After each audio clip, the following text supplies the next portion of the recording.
আমি মানুষ দিয়া মানুষ পিটাই যুদ্ধ করেছি, নবীজি আপনার ওজন কেন সহ্য করতে পারবো না? এই কথা বলে হযরত ওমর উপর হয়ে যায়।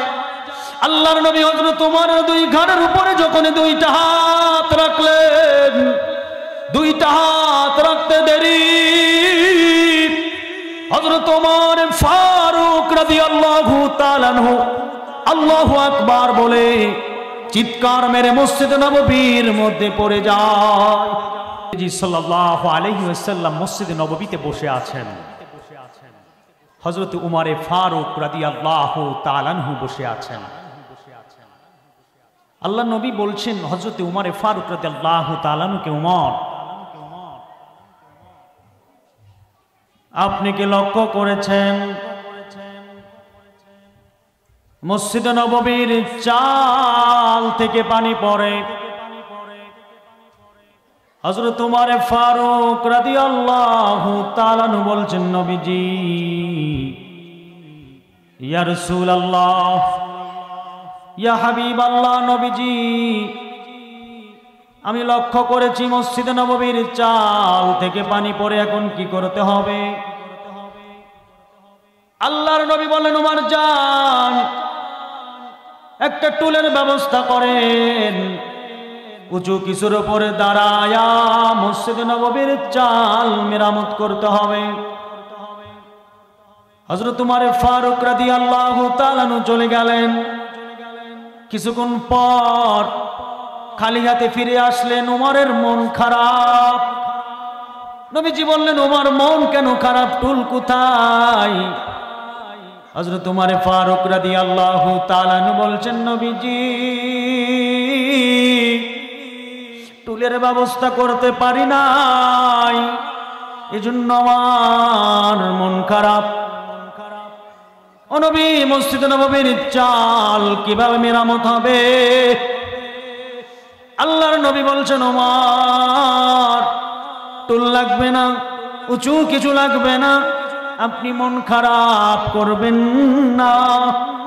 আমি নবী উপর হতেছি, আপনি আমার ঘাড়ের উপরে ভর করে মসজিদ নববীর চাল মেরামত করেন।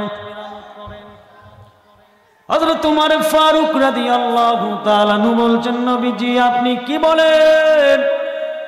আমি উমরের শরীরে এক ফোঁটা রক্ত যত সময় পর্যন্ত আছে, নবীজি আমি আপনার বডির উপরে ভর করতে পারবো না। নবীজি আমি উপর হতেছি, আপনি আমার ঘাড়ের উপরে ভর করে মসজিদ নববীর চাল মেরামত করেন। আল্লাহ রাসূল বলছেন, উমর আপনি আমার ওজন সহ্য করতে পারবেন না, আপনি আমার ভার সহ্য করতে পারবেন না। হযরত উমর বলছেন, নবীজি যুদ্ধের ময়দানে যুদ্ধ করার জন্য তীর লাগে না, ধনুক লাগে না, তরবারি লাগে না, আমি মানুষ দিয়া মানুষ পিটাই যুদ্ধ করেছি, নবীজি আপনার ওজন কেন সহ্য করতে পারবো না? এই কথা বলে হযরত ওমর উপর হয়ে যায়।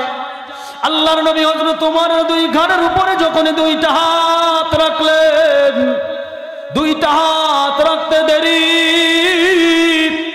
হযরত ওমর ফারুক রাদিয়াল্লাহু তাআলা আনহু আল্লাহু আকবার বলে চিৎকার মেরে মসজিদ নববীর মধ্যে পড়ে যায়। আল্লাহর নবী বললেন, ওমর কি হলো? শুধুমাত্র কেবলমাত্র দুইটা হাত দুই ঘাড়ের উপরে রেখেছি, এখনো চাপ দিই নাই, ওজন দিই নাই, আপনি কেন পড়ে গেলেন? হযরত উমর ফারুক রাদিয়াল্লাহু তাআলা আনহু বলছেন, নবীজি আপনি যখন দুইটা হাত আমার দুই ঘাড়ের উপরে রেখেছেন, আমার মনে হয় কোন মানুষের হাত আমার ঘাড়ে পড়ে নাই, মনে হলো উহুদ পাহাড় আমার ঘাড়ে পড়েছে। ইয়া রাসূলুল্লাহ, ইয়া হাবিবাল্লাহ, এটা কিসের ওজন?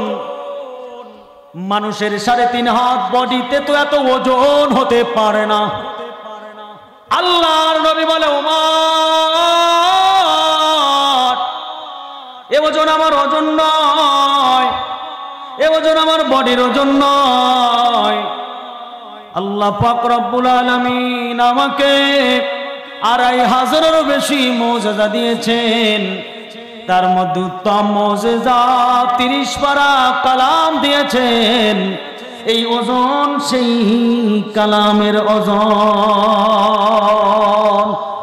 লাউ আনজালনা হাযাল কুরআনা আলা জাবালিল লারাআইতাহু খাশিআন মুতাসাদ্দিআন মিন খাশিয়াতিল্লাহ।